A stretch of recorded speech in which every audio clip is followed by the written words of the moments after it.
else I'm interviewing, but the highlight of our panel discussions, I think. So today we're going to get down and dirty a little bit on kind of what is a producer responsibility organisation, and kind of some of the things around what is there to provide under the EPR model. So first of all, I've got two amazing guests. I'm going to just let them introduce themselves so you get to know them a little bit better, and then we're just diving into some questions. Yeah.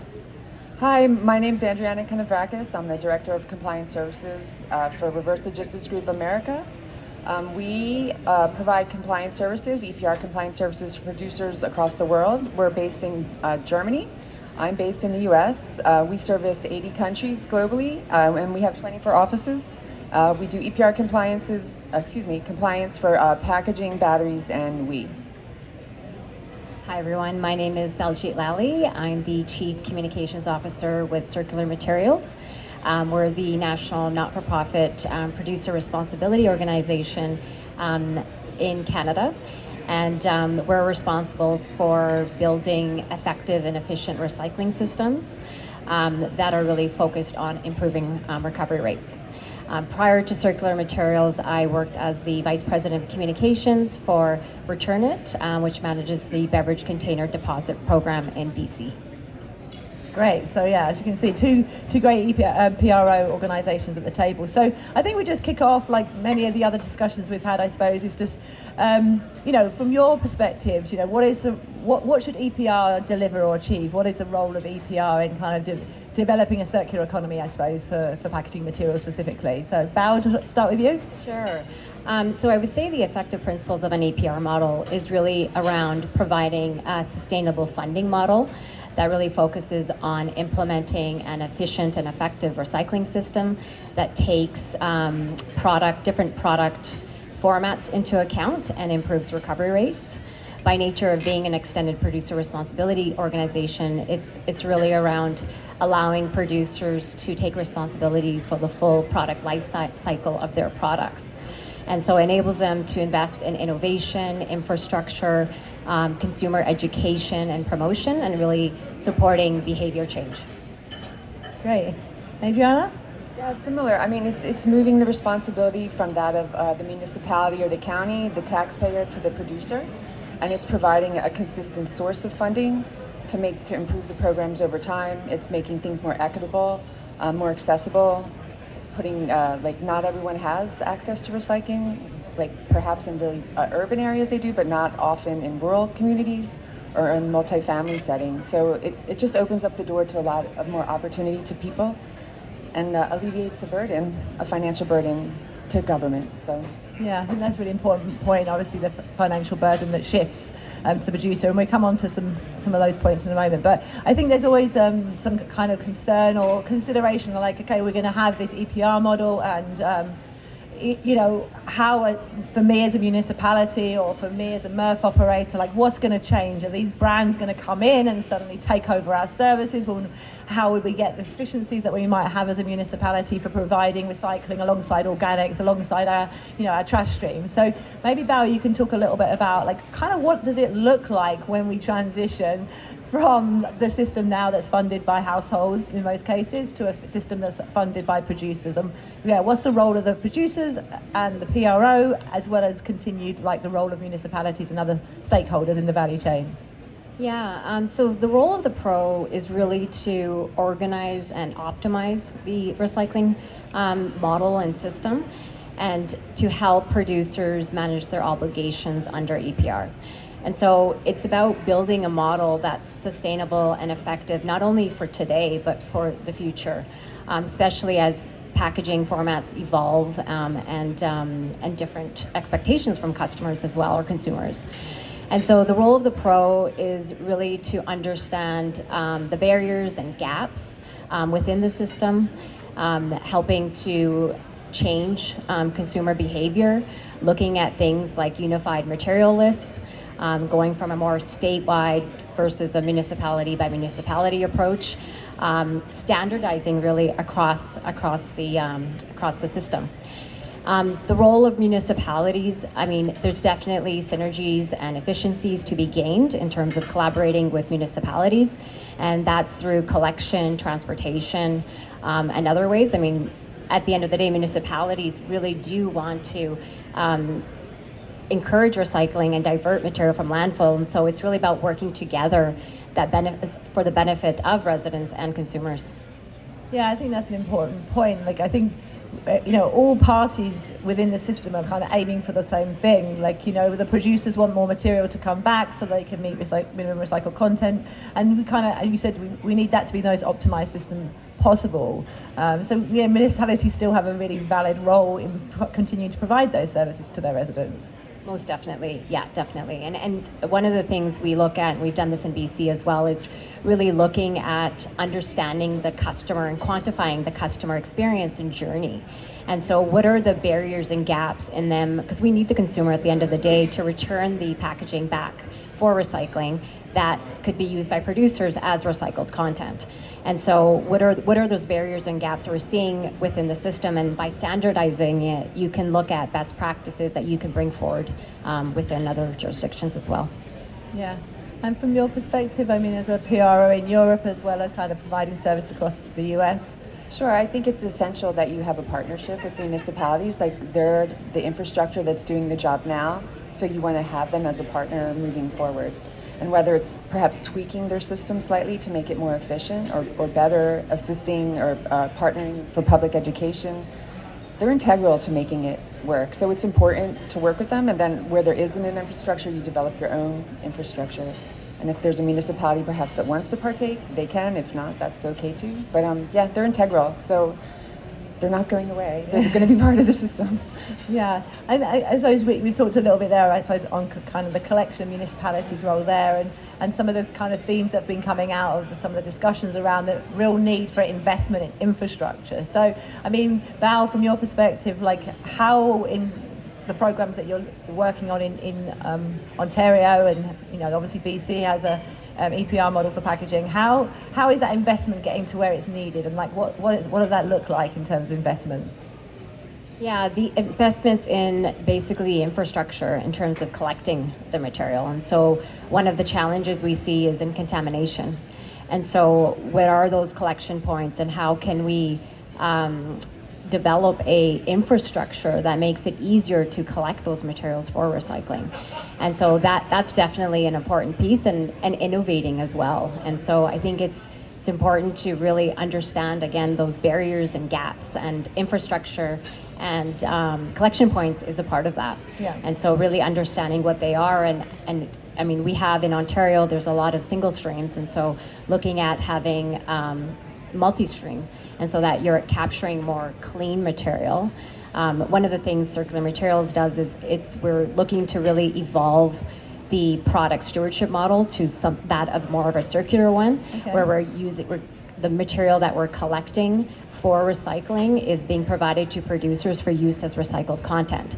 And so capturing clean material is very important, and so infrastructure is key in order to make that happen. Yeah, important point. And so, when we look at the PRO, and as bills are being developed and policies being kind of advanced, what should legislators be thinking about in terms of what the obligations they should put into statute around what the role of the PRO should be? Like, what are some of the kind of tick boxes that you would say that the legislators need to include? I think it's important. The legislation often makes the pro responsible equally with the producer. So if something goes south, everyone goes south. So it's in everyone's best interest to do a really good job. The pro, oftentimes, they're kind of the central key point, making the whole operation run. Like, they're doing the administrative side, the reporting to the state or the jurisdiction. They're coordinating public education. They're setting up the contracts with the collector and with the processors, or perhaps even like the end markets. They should be auditing those folks as well. They're kind of the center, and they're making it all go. From my perspective and my experience, that's how it works. So. You have to have, your producers have to have great trust in you, and it's about building a relationship with the producers as well to get to be the pro for a certain community. So, yeah, from in terms of an obligation perspective, producers have invested financially, and they've invested interest in making the system actually work. And so there's a lot of capital and investments that have been made to improve the system and improve recovery rates. And so there's a lot of recycled content goals that are established and are out there that producers have to meet. And so there's that vested interest and genuine interest in making sure that they're actually meeting it. And also the other piece is producers have also committed to making to public targets, and in achieving, like, by 2030 having 50% of recycled content within their packaging. So in order to meet that, you have to be collecting the material for use back into packaging. Yeah, and I think, like, obviously we kind of have talked a lot around targets and how targets are set, and I think it'll be good for maybe Bowers to kind of, you could just dig into some of the process that's gone on in Ontario, how it's evolving. And I think, this is something that maybe hasn't been picked up, but like our bottle bills, where they kind of haven't changed for the last 30 years, we need to make sure that EPR policy is developed or set so it can evolve, because as we know, what's in the packaging stream now is not what's going to be in the packaging stream in 5 years time or 10 years time. So we do need to have the flexibility for that to change. But when in Ontario they've gone through some legislative changes, and they kind of set some specific targets, so maybe you can just talk to the audience a little bit about what those targets are and how they kind of have evolved since the first EPR process started. So in the shared model, which is the current model, before we're transitioning to a full EPR model, which will happen in Ontario in July of 2023, right now the target is 60% for recycled material recovery rate. And so what's happening come next year is to have material targets by material category. And so and when you're looking at targets, you first need to really understand the baseline. So where are you operating from? What is realistic? So we have different targets. It varies from 70% to 50%, depending on the material type. And by having those targets and having producers held accountable for those targets, it really allows us to innovate within the system to ensure we're meeting those targets come 2026. And so, and they increase year after year. And so for us, it's really about, you kind of want a framework. In BC as well, there's a framework for EPR and targets as well. And so, and that, you don't want it to be too prescriptive, because you want to allow innovation. Yeah. You want to allow changes that need to be made within the system to allow us to meet those targets. And so that's basically how it's working in Ontario and other provinces across Canada as well. Okay. And what about, what's RLG's kind of consideration around targets, like whether they should be set in statute or whether they should be involved with the producer plan and the needs assessment? Like, obviously you're closer to some of those discussions that's happening in the US at the moment. Well, being set in statute, it's hoped that they're based on numbers that exist. Yeah. And like setting goals, that's the driver. But I tend to feel like it's better if the producers have some say in the targets. So, like in Colorado per se, they can choose the targets, but ultimately that's going to be assessed by the advisory committee. Yeah. And then the state has the final say, or the legislature has the final say. So I guess it's either. Yeah. But there should be targets, and there should be somewhat stiff targets to start, I believe. So. Yeah. And I think that's obviously an important point, in terms of setting some of the targets, we need to understand that baseline data. And if anyone is looking for good data on packaging streams, Ontario is the best place to go to. I think it's probably got 10 years of really good data on what's being collected at the curb and how much is being paid per kilogram. You can convert that to pounds, but by material type. So it's got some really good information there as well. So, we talked a little bit about infrastructure, and maybe you talked about the collection infrastructure, but kind of what about some of the processing infrastructure or the back-end infrastructure? So investments in MRFs.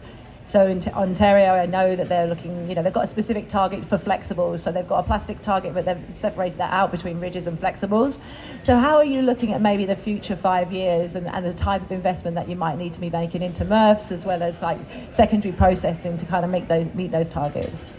Yeah, so in Ontario, there's a 3-year transition period right now, and we're working quite closely with municipalities and collection partners to provide a similar experience that residents expect over the next 3 years. And from that, we're really looking at synergies.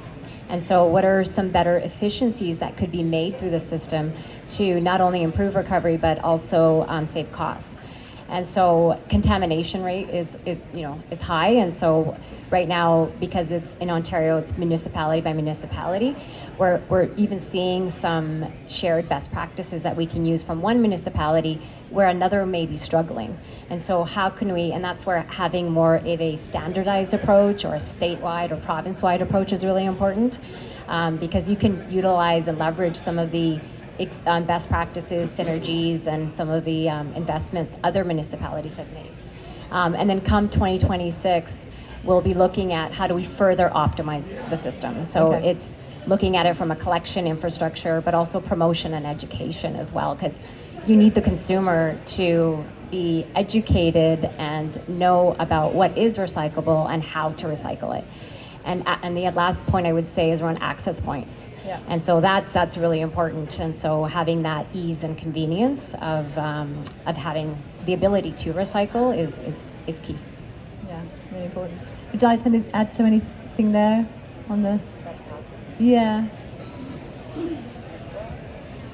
Yes. Well, I want to also, I kind of want to talk.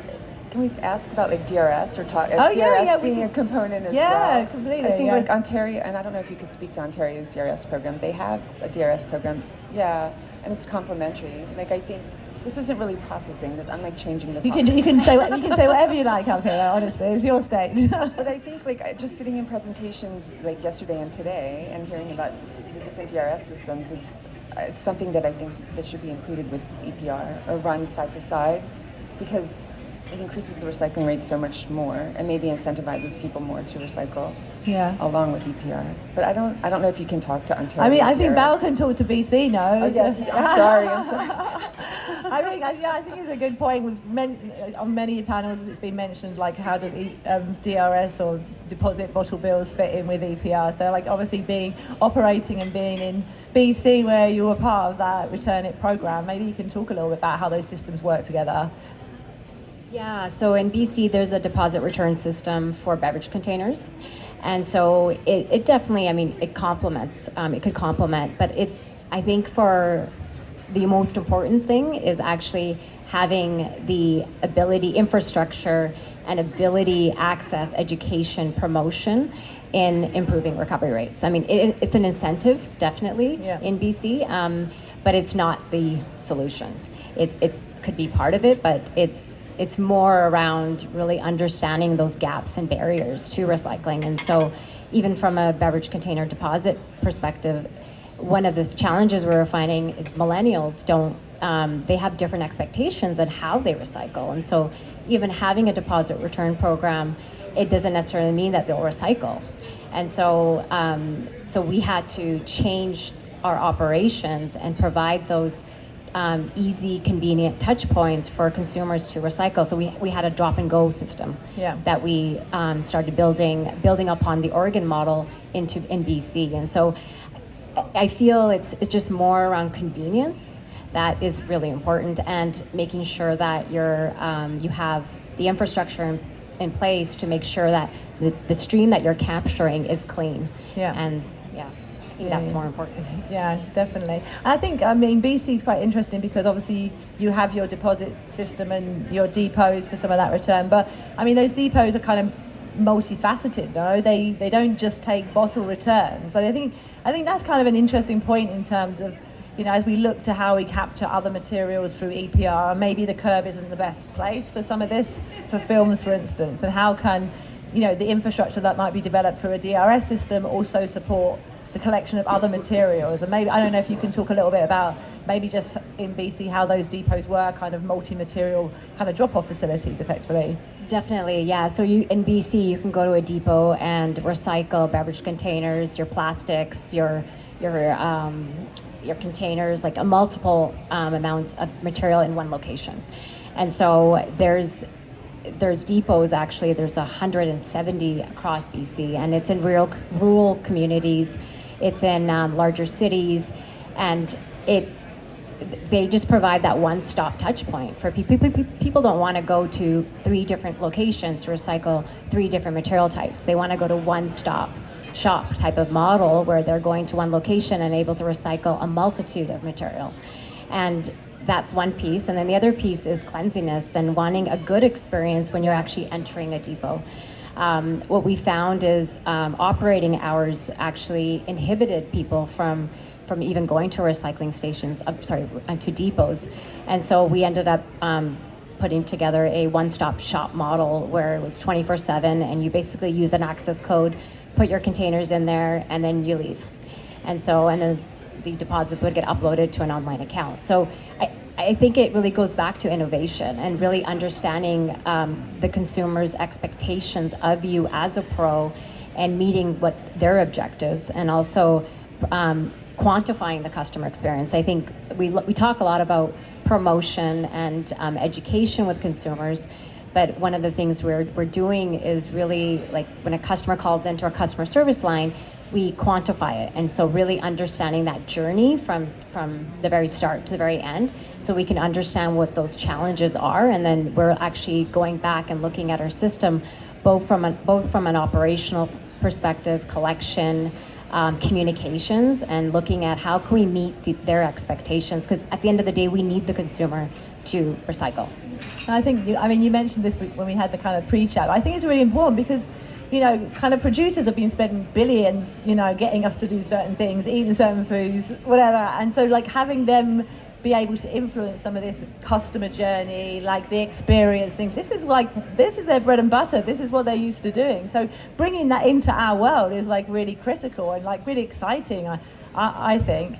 And then another point you touched on, we've talked about access and kind of general access, and we talk a little bit about multifamily and stuff. But I think the rural component is really critical, and I think, maybe you can talk a little bit in Ontario and BC have very rural areas. What types of services are you able to deliver under EPR that you probably wouldn't, those rural communities wouldn't have access to kind of under normal funding models?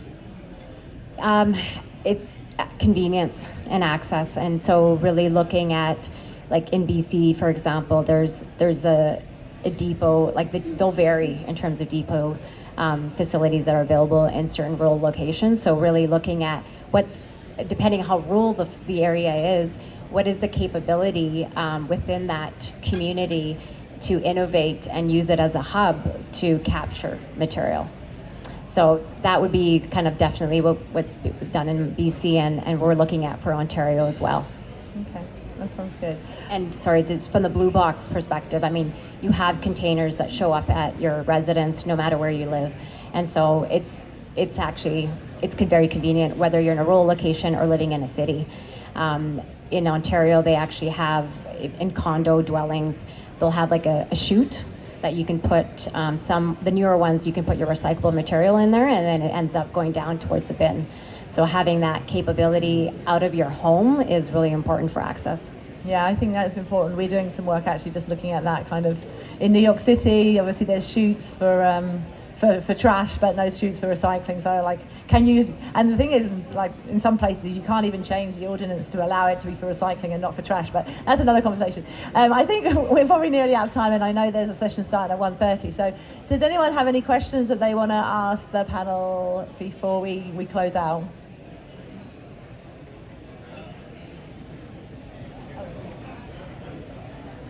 Yeah, I don't want to get invited up onto stage, but I did have a question about the way you're describing the depots, when you would put a bottle in as part of a DRS, and then that information gets uploaded to some sort of software platform that tracks it, in which case now that bottle has become part of a larger data management and financial management system. Have you guys, can you expand on how you've made sure that has rolled out effectively? Because I think would be one of the major challenges that states that have recently passed EPR and deposit states are struggling with. Yeah, I think you're obviously very good on data as well. Data systems that are built up in EPR programs or stewardship programs. Yeah, my company in Germany, we run a DRS system. and we run a clearinghouse that tracks the movement of money from the different parties or stakeholders. So, and it's very, well, it's different than the U.S. where I think it's still a lot of paper happening, and you take your proof of deposit and you get money back. But it's all very like done through your cell phone as a consumer, and you can get our money put on an account. It's just it's very IT driven versus here. So I don't know if I answered your question, but okay. Yeah, and Val, from your perspective, yeah. Yeah, maybe I'll answer in two parts. So in terms of where in BC, no matter where you actually put your beverage container, whether it be in your Blue Box program, in your Blue Box, or within these drop and go stations I was referring to, that information is fed back to the pro for tracking against recycling rates. And then the other piece is as you were saying, the data systems. I mean, one of the things we've done is really, how do you further incentivize consumers to recycle beyond deposits? And so by uploading their deposit, the amount of deposits they have in their account, we're also sharing how their efforts actually help reduce the greenhouse gas footprint. And so what is the role that they played in helping to support a better environment and a circular economy?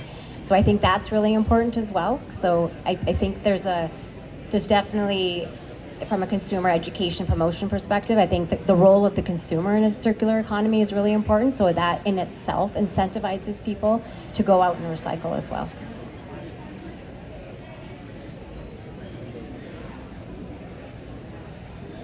Yeah, thank you. We are talking a lot about DRS being a complement to EPR, and we are talking about convenience for the consumer. I understand that at least in Canada, in the province of Manitoba, there's something called EPR Plus, where I think the beverage industry spends a lot of effort to have for away from home, for events, an additional collection system for beverage containers. And I understand that helps to leverage the collection and recycling rate up to 70% and more. So I would be interested in your position on that approach. So not DRS, but maybe an EPR plus approach. Thank you. EPR on the go. I think you're just looking for drop-off spots on the go, like the millennials need to. My colleagues, the millennials, I'm going to make fun of them after this. But I think that's part of the Ontario law. Like in public spaces, there has to be drop-off for recycling now. Public spaces being parks, like train stations, bus stations. I think that, it comes on, it's kind of, where does EPR finish? And we obviously think of like EPR as covering materials that kind of are collected for recycling, and whatever that basket of materials is what kind of gets collected, but at the curbside or through a deposit system. But then there's also like, okay, what is consumed on the go, what is consumed outside the home? And then to some extent, if like we're really looking at this, and producers probably won't like this piece, but like, should they only be paying for a system that just for the recycling system? Should they also be paying the cost of the material that didn't get captured and is actually ending up in the landfill site or an incinerator? Like, where should their responsibility end? And I think that's kind of some of the points is there as well. It's great that they should be covering some of the costs, and it's expensive, the cost of capturing material on the go, and there's even more consumer engagement required because I think we've all worked on programs where we put out recycling bins, and the collector comes and picks it up, and it's just full of there's maybe 2 bottles and everything that shouldn't be in there. So in Ontario they're definitely looking at this, right? Yeah, definitely. Yeah, like as you said, Adriana, there is a requirement to have collection sites and bins in public spaces, in certain ice rinks, and those types of on-the-go locations. So it is definitely within the model in Ontario. And in Manitoba, they're transitioning to a full EPR model as well, which is currently they're consulting on and looking to phase in, I believe, in 2024. Yeah, and it's supposed to be in some of their laws too, like Colorado has it in their law. It's just okay. It's going to be in practice with you first.